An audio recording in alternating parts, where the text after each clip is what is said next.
जयराम भैया जयराम। अरे भैया जयराम जयराम। अरे कहाँ जाते हो? अरे भैया बस यह हमारे परम मित्र नीतीश भाई का मम्मी राजू चाचा के पत्नी पुष्पा उपाध्याय प्रधानी में खड़ी हैं, उन्हीं का प्रचार उचार करे जाते। अच्छा तो चल बा।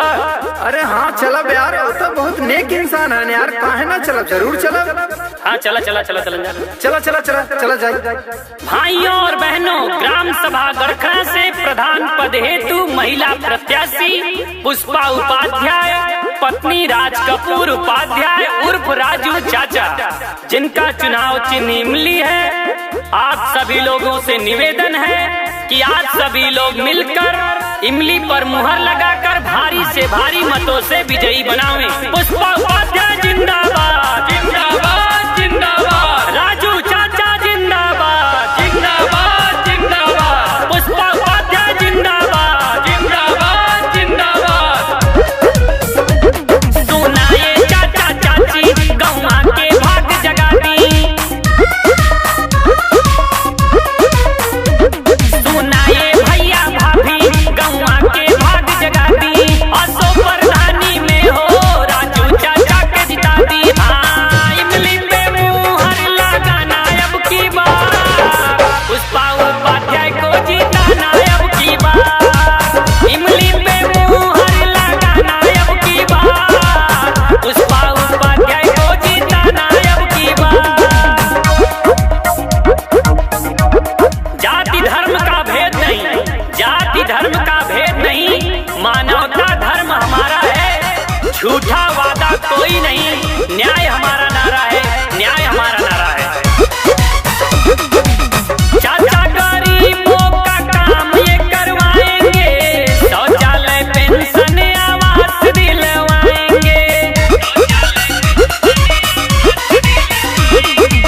दुखिया गरीबों का साथ भी निभाएंगे, समय पे घर घर राशन दिलवाएंगे, घर घर और गली गली में गूंजे एक ही नारा, राजू चाचा होंगे अब प्रधान हमारा हो, सबको है यही बताना अब की बार, पुष्पा उपाध्याय को जिताना अब की बार, इमली पे मुहर लगाना अब की बार, पुष्पा उपाध्याय को जिताना अब की बार।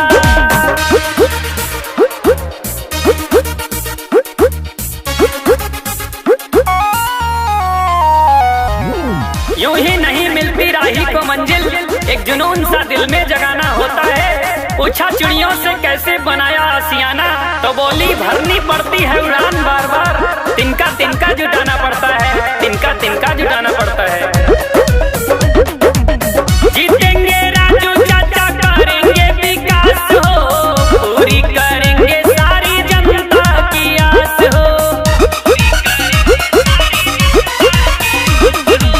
जीतेंगे राजू चाचा करेंगे विकास हो, पूरी करेंगे सारी जनता की आस हो, चाचा चाची दादा दादी मिलके साथ निभाना, गांव की अंतिम झोपड़ी तक हर सुविधा ले जाना, इमली चुनाव चिन्ह दिखाना अब की बार, पुष्पा उपाध्याय को जिताना अब की बार, इमली पे मुहर लगाना अब की बार, पुष्पा उपाध्याय को जिताना अब की बार।